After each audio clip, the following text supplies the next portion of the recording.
In 1991, the Irish band My Bloody Valentine, under Creation Records, followed up their 1988 debut release with an album which would come to define the UK's underground music scene during the 90s.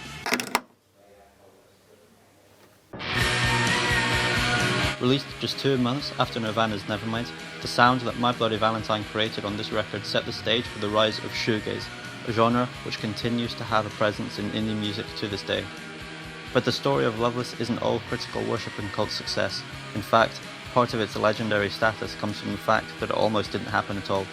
The process of its long and arduous production from start to finish took almost 3 years and caused the bankruptcy of one of the most respected and successful record companies in UK indie history.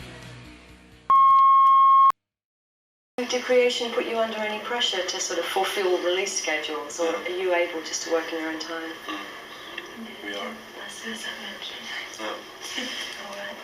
I mean, basically, we just, when the record's finished, it's finished, however long that might be, as it seems. Production on Loveless began in February of 1989 at Blackwing Studios in London. According to frontman and guitarist Kevin Shields, their label, Creation Records, thought that the whole album could be recorded in just 5 days. However, it quickly became clear that this was pure fantasy. After several unproductive months, the band moved to the Elephant and Wapping studio. By the time that the album was complete, the band had cycled through 19 different studios, sometimes only spending a single day at one before deciding it wasn't right. But it wasn't all wasted time. Kevin Shields and audio engineer Harold Bergman recorded the Glider EP together at a studio in Berkshire. Glider functioned as a prototype for the sounds that Shields envisioned for Loveless. His glide guitar technique created a new kind of guitar sound, which would be instrumental for the rest of the album. Additionally, Glider contained the track Soon, which would become the closer on Loveless. The EP peaked at number 2 on the UK indie chart. After the success of Glider, the band settled down in Holloway with the intention of focusing completely on the album. What they came up with was the EP Tremolo, containing the song To Hear Knows When, which also appeared on Loveless. However, in the summer of 1990, they again halted production to tour in support of their 2 EPs.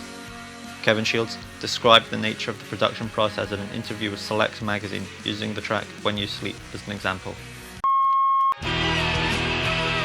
We recorded the drums in September '89, the guitar was done in December, the bass was done in April, 1990 word now. Then nothing happens for a year really. So does it have vocals at this stage? No. Does it have words? No. Does it even have a title? No. It has a song number, Song 12 it was called. And I'm trying to remember. The melody line was done in 91, the vocals were 91. There were huge gaps though, months and months of not touching songs, years. I used to forget what tunings I'd used. It was between May and June 1991 that Shields brought on the band's other guitarist and vocalist Belinda Butcher to record vocals. An engineer, Guy Fixon, said that the crew weren't allowed to listen to the singing and Shields would only acknowledge them by waving through a curtain to signal a good take. Fixon also said, on most days, the couple arrived without having written the lyrics for the song they wanted to record. Kevin would sing a track and then Belinda would get the tape and write down the words she thought he might have said. They did take a long time. They did spend, I think, around £270,000 making the record, but they didn't bankrupt Creation. Me and Dick, being out of minds, nearly bankrupted Creation. It wasn't any individual's fault. You know, they didn't help, but it was like, neither did the cocaine or the ecstasy, you know.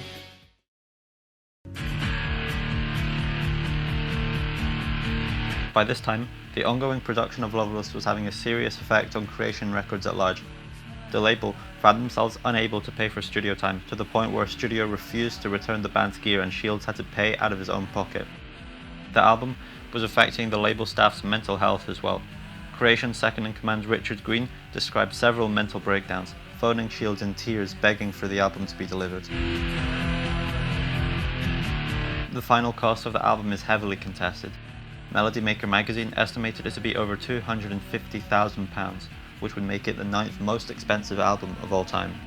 What is certain, however, is that Loveless was the beginning of the end for Creation. The financial impact of the album was so severe that even the signing of Britpop titans Oasis in 1993 could not keep them afloat for long. Creation Records dissolved in 1999.